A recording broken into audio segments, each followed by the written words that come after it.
Right, everyone, it is 2:02. Let's go ahead and get started.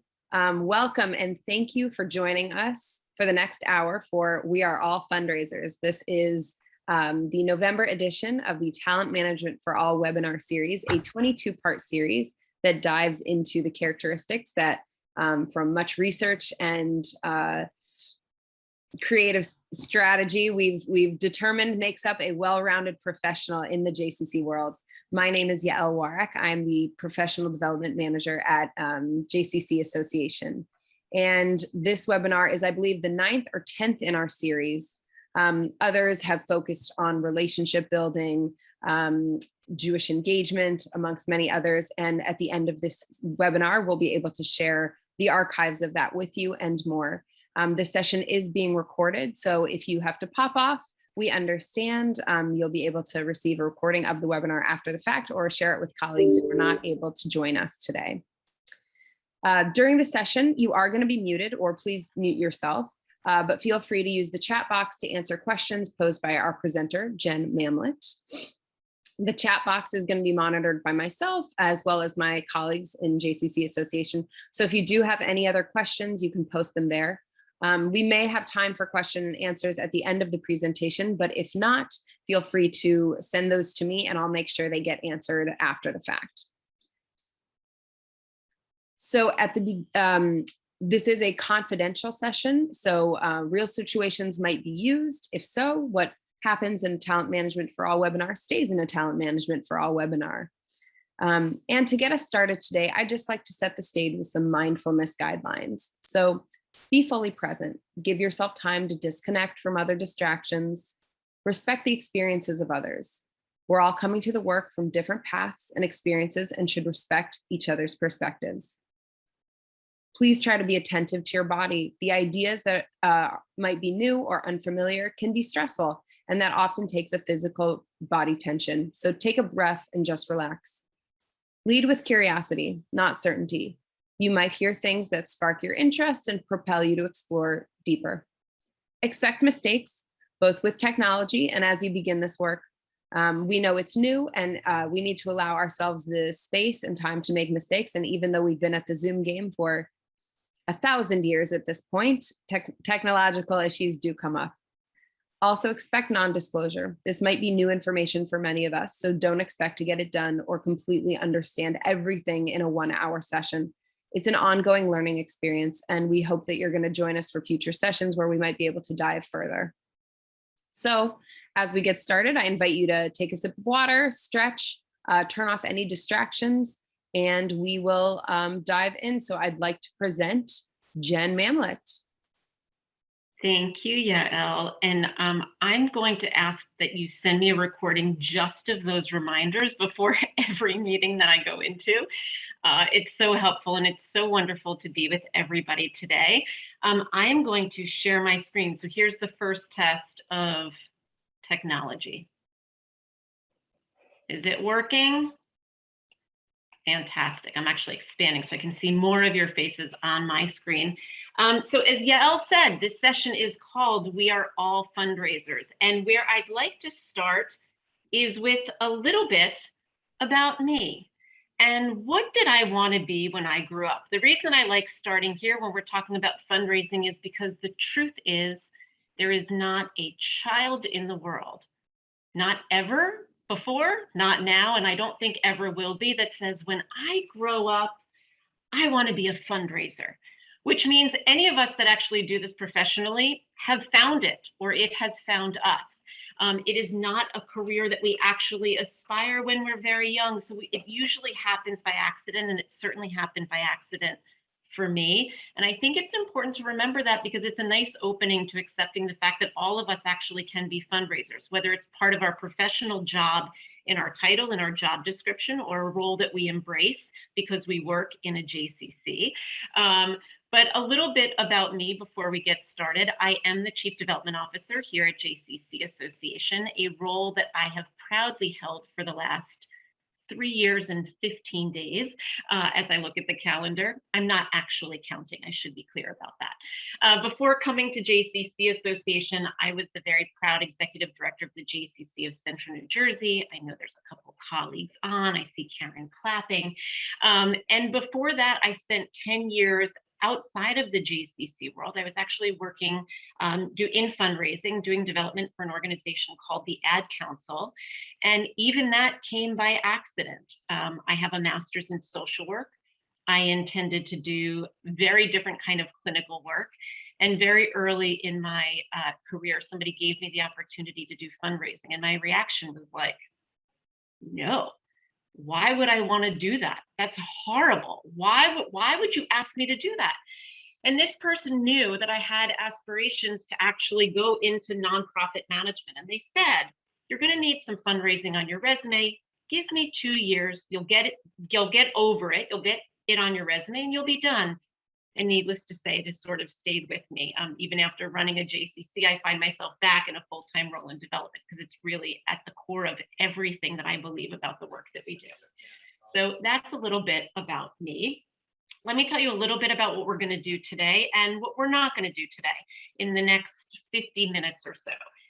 We're going to explore who the fundraisers are at your JCC. We're going to do that very quickly because spoiler alert, we're going to then discover why fundraising is actually everyone's responsibility. So no matter who's technically doing it, who has the title, who has the role, who's getting the credit, I'm going to make a case to all of you that all of you could be or should be involved if you aren't already. We're going to consider that. 913-378-6902. That you can play. You hear me? We can hear you. So this is why you had that whole intro, Yael. That's what we were talking about. Oh my gosh. Okay, so I'm sure there was a fantastic frozen look on my face, but I have no idea at what point that happened. We were setting up the sequence for the rest of the session. So apologies, everybody. Not sure what happened. There was a lot of stress on this end, you should just know, as I was frantically trying to get back on. I'm going to reshare my screen. Is it working? Yes. You had just, Jen, finished telling us why, spoiler alert, discovering that it's everyone's responsibility and that we are all fundraisers at our JCC. You were on bullet number 3. Consider. Why, thank you, Randy. That's very helpful. So I'm going to do this part very quickly because now I've eaten into my own time, or technology has. So we're going to talk about the roles that you can play, probably already do. We're going to overcome whatever fears, discomforts, misperceptions you might actually have about fundraising, because it feels like a dirty word, but I promise you it's not. We're going to practice a little bit. We're going to go into breakouts. I'm going to talk a little bit more quickly to make sure we have time for that. And we're going to embrace the fact that we are all fundraisers. I really do believe that with a new mindset comes new results. And until you change the way you look at things, you can't actually change the behavior. Social worker coming out. So here we go, right into it. So if you would, in the chat, I would love for you to just drop in. We're not going to spend a lot of time here, but I want you to be really honest about this. I don't want a first name, I want a title and a role. Who is doing the fundraising at your JCC? And you'll notice my little asterisk. When I say JCC, I just want to be fair to our friends who are representing our camps. We talk about Jewish community centers and Jewish community camps. So I mean that interchangeably. And Yael, since I can't see the chat, I would just ask you to share a couple of things that might be coming. Absolutely. I'm seeing Chief Development Officer, CEO, Executive Director, everyone, CEO, CDO, and board, board chair, CEO committees, director of development, some program directors, board members, marketing consultants, senior leadership team. Great. Community engagement director. Ooh, that's a good title. So I'm going to let those keep coming in and you can keep your eye on them as people are filling in. I have to say, I'm not totally surprised. And those are all the right answer, by the way.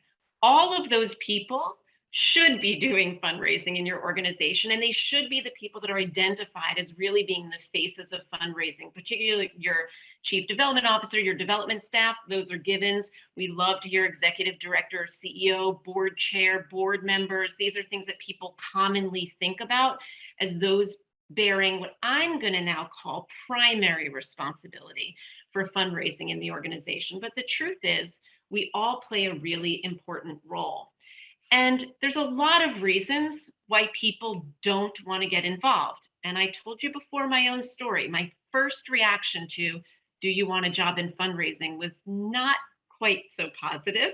But we've all heard it, and maybe we've even said these things, but we've certainly heard them. Things like, I hate asking for money, or I have enough on my plate. Do I really need to do their job too? I've heard that one.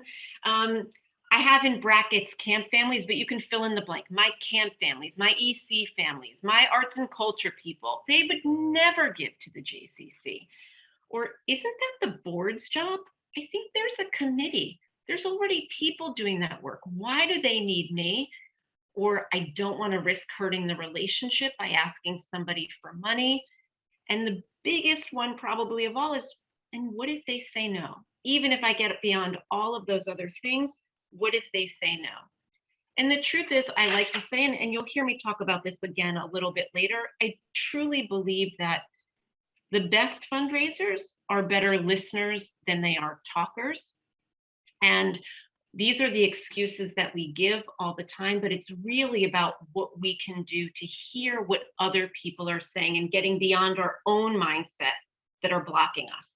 And I think these are the things that sort of we stop ourselves. The other thing that sort of institutionally at JCC stops us, quite frankly, is that we tend to be very siloed businesses. If I could have put 50 little locks between each of these blocks, I probably still could have been or would have been understating what's happening to some degree, I bet, in every one of your centers or camps. And I see some friends who are also part of integrated communities where there's also federations. So these lines, these divisions, these silos, they really do get in our way. And we've got to break them. If we're going to unlock the potential of our communities, of our JCCs to be a better fundraising shop, we've got to break them down, because we talk about, again, it's my school families, my camp families, my fitness users, my members. You can see how this plays out just on the screen. And the fundraising staff tend to kind of be in the corner.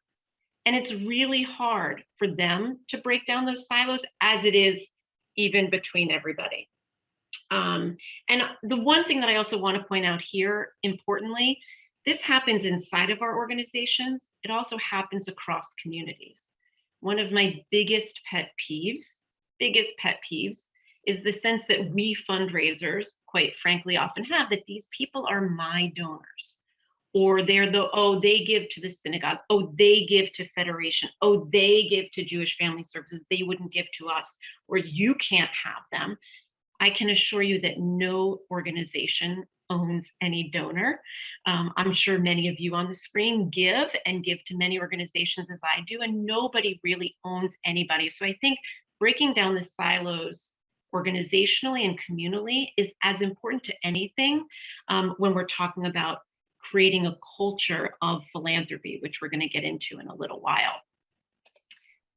The other thing that I just want to point out is that fundraising is actually not a conversation about money.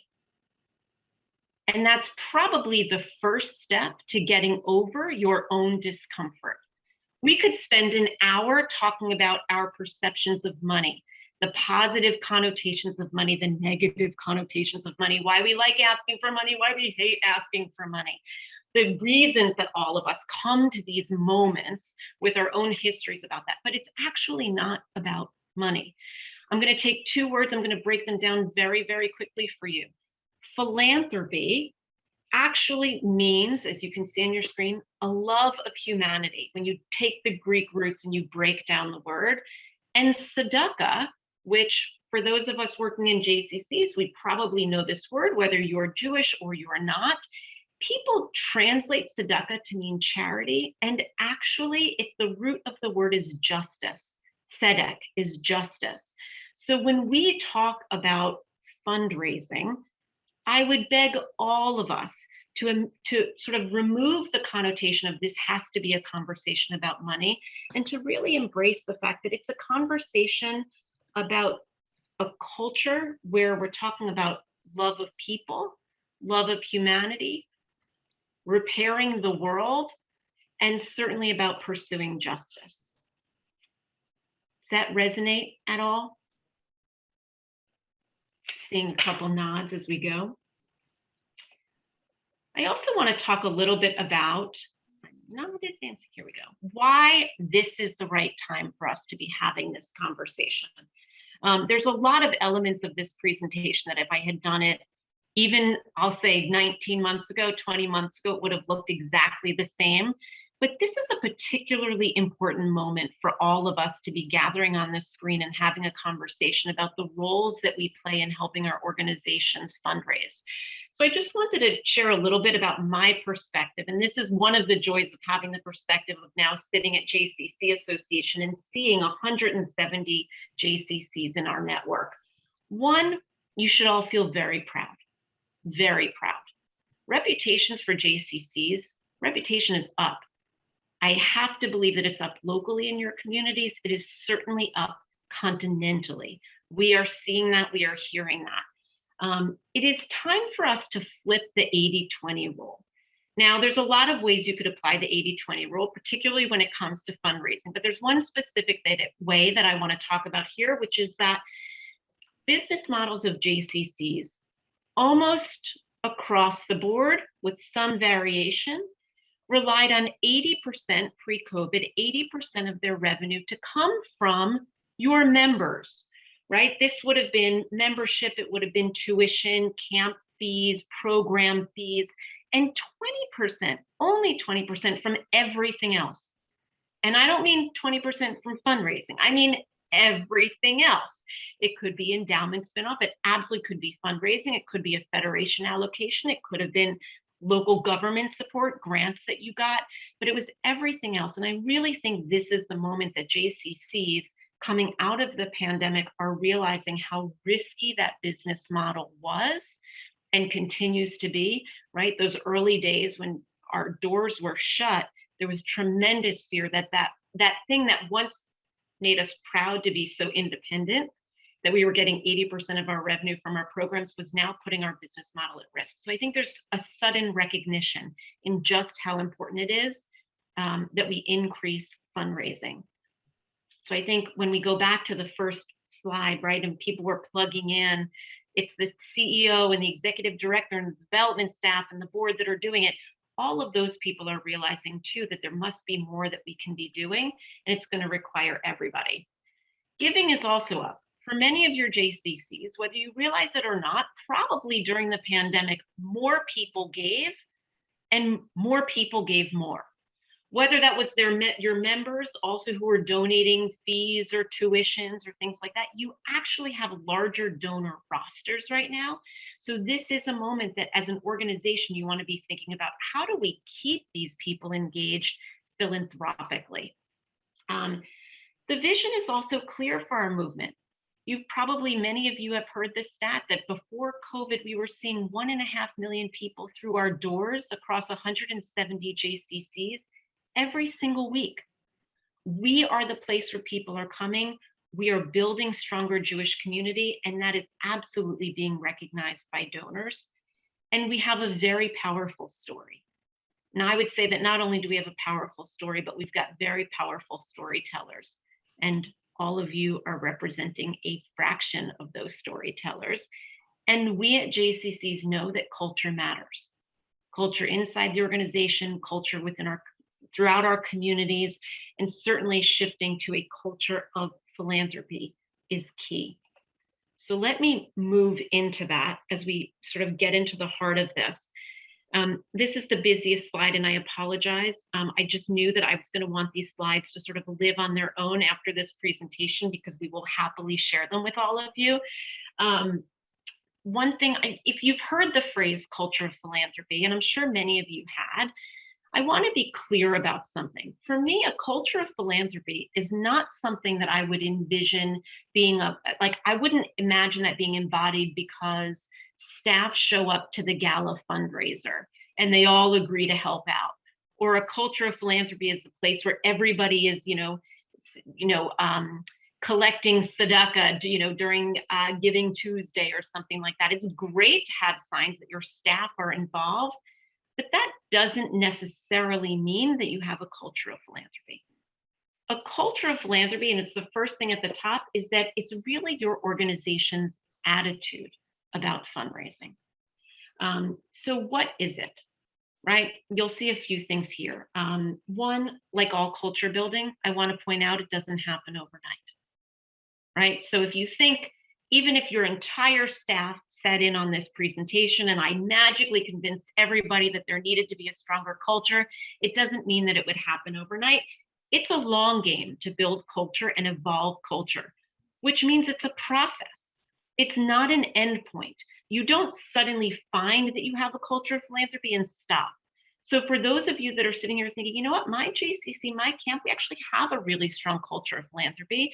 You don't get to check the box and move on. You've got to keep working at it, because I truly believe that this is a process. There is no end point. We talked about before the importance of breaking down the silos. I would say that where there is a strong culture of philanthropy, those silos have been diminished. I won't say they entirely go away, but they're definitely not as strong. And the entire organization is acting as one community, with everybody working with shared responsibility and a common vision towards the future. Some common vision for a stronger JCC, a more capable JCC, and where everyone knows the why and everyone tells the story.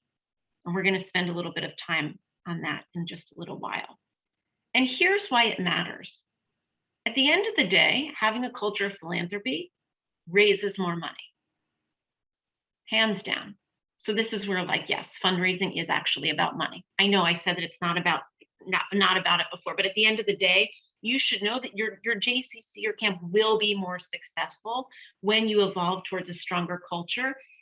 But more importantly, quite frankly, dare I say, even as the Chief Development Officer, your staff, all of you and your colleagues, will be more engaged and more excited.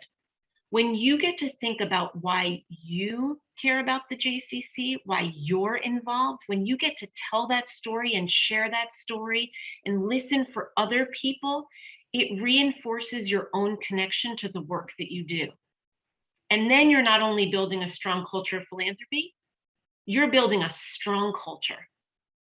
And we know that a strong and happy staff culture leads to a strong and happy community culture. I mean, I can keep going and going and going, but I firmly believe that if you start with a strong culture of philanthropy, everything around you will change for the positive, and it catalyzes new conversations.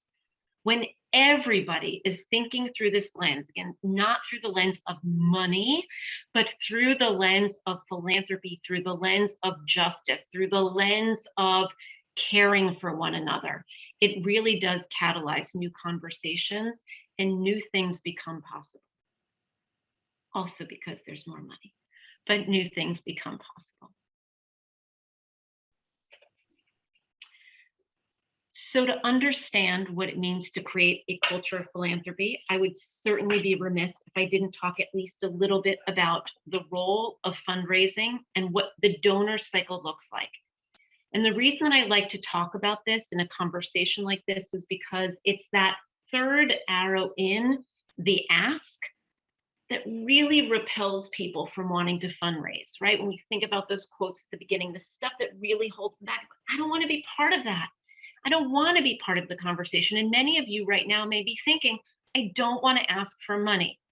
And I'm here to tell you, you do not need to. If you want to, that's fantastic. We fundraisers love other people to help ask for money, but you don't have to. There's plenty more in this cycle where we really actually need your help. And not only do we need your help, we're relying on it because we can't do it all. As the Chief Development Officer, I can manage the entire cycle, but I can tell you it's going to be very narrow and very small, because I personally only have a certain number of conversations. I can personally only hear so many things. So I rely on everybody in our organization, just as your organization is relying on you. So when we talk about this, to create a culture of giving, a culture of philanthropy, you need a culture of asking. We all hear that a lot. I want you to sort of just remove asking and replace it with any of these other things, right? First, we have to identify the people with whom we want to have these conversations. Then we need to cultivate those relationships. Somebody, doesn't have to be you, somebody at some point is going to ask them for a gift, but then they need to be thanked, and not just one time. I'm sure your members love to be thanked multiple times for anything. And we need to steward those relationships so that we're actually putting them in a position to be solicited again. So it's a full cycle. And again, I'm sure as you're thinking about this, you can think, oh yeah, I could see myself playing a role, maybe identifying somebody. Maybe I really love to thank people. I love to show my gratitude. There's lots of ways that you can be involved. And when we think about that, we think about who are those donors that we might identify.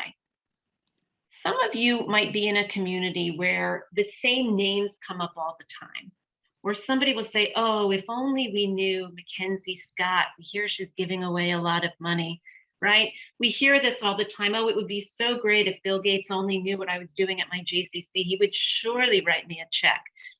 Maybe, right? So let's talk about what the key qualities of a donor might look like. One, they have to believe in the mission. And I don't mean necessarily the mission of the entire organization, right? For some of you representing programs, it may be that you're thinking about like, who believes in the mission of the work that my program is doing? They have to have the ability to make a meaningful gift. Now, I say meaningful because I believe that we should all be pushing to raise more and more and more, but it's really the ability to make a gift. And the word meaningful is meaningful to the donor. It's not it doesn't necessarily mean a certain dollar amount for us. And I think that that's something that we always have to think about. I have many donors over the course of my career who, somebody writing a check for $50 was way more quote unquote difficult or challenging for them than the person who's writing me a check for $1,000, right? So you never know, and you want something that's going to be meaningful to them, and you want to make sure that there's a connection with the J. What is their story? And that's really the key to all of this and what makes all of us so important for fundraising, because I would challenge you to think in your role, what is it that you uniquely know about the people with whom you come in contact? And the word uniquely is really important. What are the conversations that you're having? What are the things that you're hearing that nobody else in the organization may be hearing? And you may be familiar with this image. It's one of my favorites. It's this image of, right, if people were in a very narrow way touching an elephant and its parts, right, they wouldn't necessarily know it's an elephant. If you've never seen this, just take a close look, right? Somebody touching the tail would say, oh, I'm holding a rope. Somebody touching the side would say it's a wall. This is how I think about our JCC sometimes, right? Particularly, not that I want to call any donor an elephant. I want to be clear, but I want you to think about, for any one of our members, for somebody in the community, each one of us only sees a slice of who that person is in the community, right? Picture an EC parent, right? The teacher in the classroom is going to see one thing, but the membership director is going to see something else. And the security guard or the facility staff will hear something different maybe when they see that parent in the hallway chatting with friends. So I would encourage you to think about this image and think about your JCC and all the various ways that different people in your organization see our members, see prospective donors. What is it that they know? And what do you know? And when you think about that, you can also then think about what happens when you don't share that. What happens when you don't capitalize on that? What gets in the way of progress, or who gets in the way of progress, right? I like to think that when you pull yourself out, if you think about like a chain of communication, if you block that chain, or in this case, like the hand that's in the dominoes, if you stand in the way of progress, the progress stops. And sometimes you may know something really important about a prospective donor. It's not even on the radar of your this family, this person is not even on the radar of your development staff or your CEO.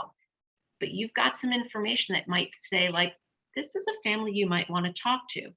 And how might you know that? Here are some of the kinds of things you could be listening for. When somebody says, this program changed my life, or I met my best friends at the JCC, or I was so lonely before I started coming to the JCC, or right now people are walking in the door saying, I have missed being here. You have no idea how much I miss being here. As a fundraiser, I can tell you any of those phrases, my bells and whistles are going off like crazy. I would not expect that to be the case for everybody. But I want you to start to think like a fundraiser and think, what is it about this place that's so important to them? When you listen and you understand what motivates them, when you understand their needs, you can begin to do the matchmaking that's necessary to engage them as donors in your organization. And you're listening for their needs. You certainly want to listen, you know your own program needs. You hear that of colleagues. You want to listen for community needs. Fundraisers need to understand. And again, this is the information that you could share with your fundraising team, with your CEO, with your boards, with your committees, with each other, just to say, you know what, I hear there's this need in the community right now and nobody's doing anything about it. Do we have a role? Is there something we could be doing? And you'll see that I have staff needs here. I think right now, and I should pause and just say thank you to each and every one of you for the incredible work that you've done over this last almost 2 years. There are real staff needs. Staff morale is tough, staffing, hiring, people are exhausted. Are you having those conversations with your development staff to say, like, is there an opportunity for us to raise some money to do good for us? To give us a break, to do something special? Because I assure you, your members would be inclined to want to do something. Again, because they've said things like, I've met my best friends here, and I was so lonely until I found this place. And that's really the secret. When you have relationships and you're listening and you understand the needs and you understand what motivates people, you want to match that with whatever the needs of your project, your program, your JCC. It's why I actually really love fundraising. I hate asking for money. I hate it. I love giving people an opportunity to make a difference in a way that matters to them. I love it. I love the puzzle. I love figuring it out. I love when somebody tells me no, because I realize I haven't figured it out yet and I'm not going to stop. But I really love that moment and that opportunity when you offer somebody an opportunity to do something and they light up and they realize they can make a difference. That's what fundraising is about. So I want to get into the heart of this. I'm going to pause for one moment. I'm going to ask if there are any like clarifying questions, because we're sort of taking a sort of critical turning point here. And in a couple of minutes, we're going to break into some breakout groups. So I just want to pause and create an opportunity to answer any quick questions, if there are any.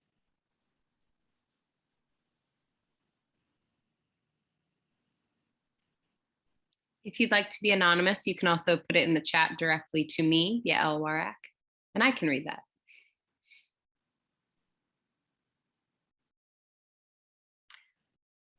I'm going to take the opportunity to keep going. At the end, I promise we'll leave a couple minutes also for questions. So if you're formulating or you're just thinking about it, you'll also get a chance later on. And Yael, you'll stop me if you've received anything. So telling your story is key. I have a couple colleagues on this call who I know join me in just our passion about storytelling. At the end of the day, I really believe, I said before, fundraising is absolutely about listening.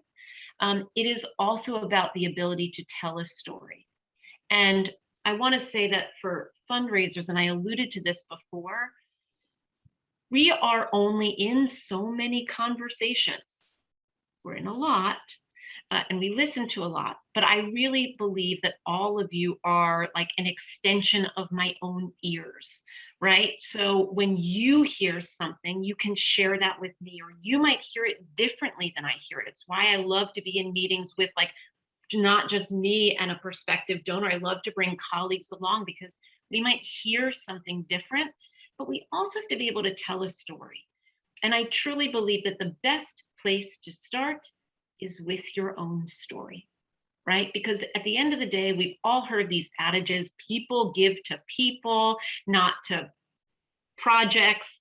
People connect with one another. This is a human to human business.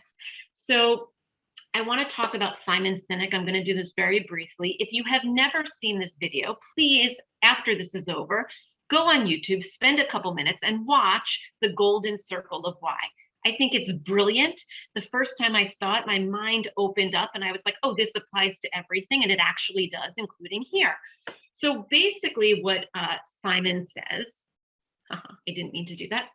What Simon says is that we often talk about what our organizations do or how our organizations do something, but at the end of the day, the thing that matters most is why we do it. And I would say that the same is true when we're trying to get to the heart of a motivation. If you're trying to think about why somebody would give to you, you've got to think about why they should and why it matters. So we're going to start talking about our own story, right? Because again, I truly believe that you can't tell your JCC story until you really reflect about why it matters so much to you. So in a few moments, I'm going to ask Yael to send you into breakout rooms. And Yael is going to put these questions in the chat for us also. But I want you to think about your personal why. I like to think of this as sort of your personal mission statement. What motivates you? And there's a couple questions here to get the conversation going. You do not need to answer all of them. We're going to break out into groups of 4. I will ask that everybody please find a way to let your voice be heard and give space for your colleagues' voices to also be heard. But I want you to reflect on these questions. Why are you working at the JCC? What about it motivates you, moves you? It may be an area that you're deeply involved with every day. It may have nothing to do with your actual job title. But what excites you about it? And what brought you to this point, right? You're not going to have time to do this whole thing, but I am going to encourage you afterwards to really reflect on these questions and be able to answer them, to think about, like, how did I get to this place? Why do I find myself at this moment working at this organization? And what excites me so much? And then what is it about that personal why that really connects to the work that you do? I promise you that once you master this, and this could be like a phrase, it could be a sentence, it could be an hour, it doesn't matter in the big picture. But what you want to get to is the core of what motivates you, because I assure you that it's what's going to spark other people when you're in conversation with them. So Yael, I'm going to turn it to you to send our friends. We're going to do probably about 6 to 8 minutes. So it's not going to be a ton of time because I apologize for the tech challenges early, but I do want to make sure we have some time on the back end too. So we'll send you off. Safe travels.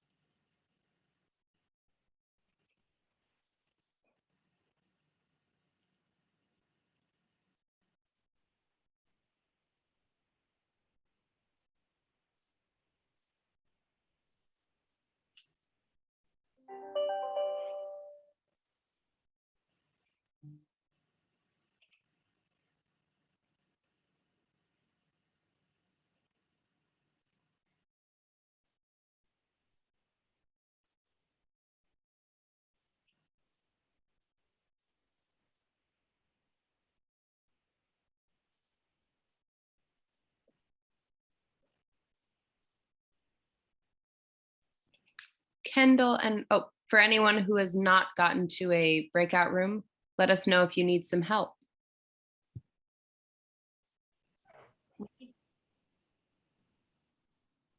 Welcome back, everyone. Alarming.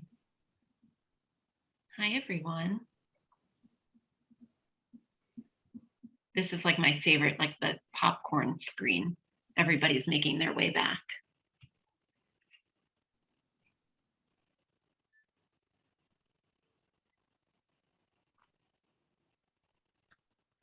Welcome back.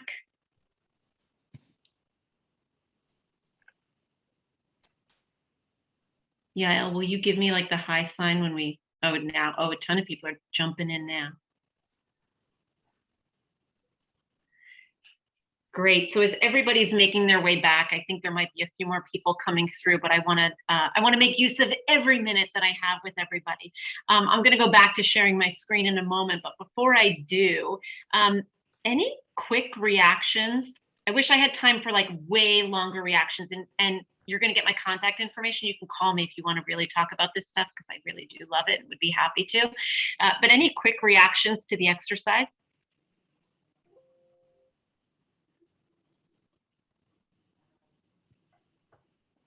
Great, I'm seeing some comments in here. I thought it was a really great exercise. And even though I'm new to the JCC, it was really inspiring to hear what brought so many people to the JCC and how welcoming and inclusive the community is. Fantastic. Susan, I think you're right. And by the way, it's like a great exercise to think about with new staff as they're coming in, right? Like we always think about all the ways to orient them, but do we tell them why we found our way to this work? Maybe not. Maybe one more comment. Does anybody want to add a comment? We're seeing some comments here. Everyone's experience is so consistent across communities. Just really interesting. I'll just chime in and say I thought it would be a really great exercise to re-engage staff after this long time of the stressors of COVID, to reaffirm our faith and our commitment to the J, because we're struggling, to hire folks that are qualified and capable, and we're all working extra hard. I thought it was a nice way to kind of reinvigorate why we do the work we do and how we chose it. Thank you. It's Renee, right? Am I pronouncing your name right? Renee, thank you so much. I love that comment. And you're actually reinforcing what was done earlier in the presentation when we talked about, right? A culture of philanthropy is actually just creating a strong culture. And the reality is that when we are reminded about why we're motivated to do this work, it feels so much easier to invite other people in to support the work that we do. So with that, I'm going to actually go back to sharing my screen for just a moment, because once you know your story, right, you can begin to tell your JCC story. And I would say only when you really know your story and only when you feel personally connected. It would be like saying to a volunteer to like invite them to ask somebody else to come to an event or to donate to something. If they don't have a personal connection, they're not going to do it. So once you know how to reveal your personal story and what's so important to you, you can really think about your JCC story. And again, we're not going to do this in breakouts today, but I will invite you once you get this presentation to really think about doing this at a staff meeting, maybe bringing this kind of exercise into a board meeting. But again, Simon's why, his golden circle really creates a great framework in my mind for doing this. So when you think about like, what does the JCC do in a sentence, like come up with one thing, one way to describe what the JCC does, even up to 3 ways how the JCC does it, but then really challenge yourselves to say, but why is it important? What is the impact? Why is it important? And I promise you that if you start your conversations with the why and not the what and the how, the conversations will go much deeper, much more quickly. We gave you like 6 or 7 minutes to be in a room, and I'm watching the reactions of people as you were coming back in. You really connected. If I said, go into a room and first tell everybody what you do at your JCC, How connected would you be? But you went deep into the heart of why you do the work. So this is where I'm gonna want to end. I want to be able to, we have 3 minutes. How does this go so quickly? Okay, so you can ask me questions, or you can comment on this. I'll stop sharing the screen in a minute, but really it's so important to me. I believe in this quote, if you change nothing, nothing will change. So I would love to hear, you can also drop into the chat, what's one thing, just one, don't hold yourself to too much because we're all way too busy for that. One thing that you're going to either start doing or stop doing to help your organization fundraise. And I'm going to stop the share so we can see each other's faces, and you can either answer that or ask a question. And Yael, can I also just ask that you put my email address into the chat so that people know how to find me? Comments?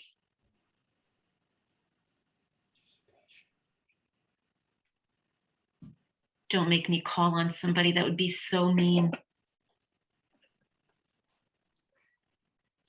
All right, Karen Goldberg, that's what you get. I didn't know you were calling on me, Jenny Mamlet. You knew. Work harder at listening more. Listening more. I love that. Listening is key. Listen, it's 2:59. Thank you, Karen. I didn't really mean to put you on the spot, even though I did. Thank you, everybody. I want to turn back to Yael to give us a quick closing thought, or to Joy. Joy, take it away. Okay, thank you so much, Jen Mamlet, for being who you are and for bringing this wonderful presentation to us. I hope everybody that is here will take the recording, bring it back to your staff and your board. It's so easy to start at this level in this conversation. So thank you, Jen. Thank you for all for being here. I just want to take a minute to tell you about what's happening in December. Our Talent Management for All webinars continue. The next one is called Love What You Do, Make a Difference for You and Your Staff Through Increased Engagement. And we will be joined by Jed and Roz Buck, who do an amazing interactive workshop. Increasing employee engagement leads to positive outcomes, and they will bring us all of their tips and tricks. It's a great way to end the calendar year and get your staff re-engaged. So keep an eye out for the registration for that. I'll just popped it into the chat, and we look forward to seeing you all in December. Thank you again, Jen. Happy holidays, everyone. Thank you so much for being here with us. Take good care. Thank you. Thank you. Bye, everyone.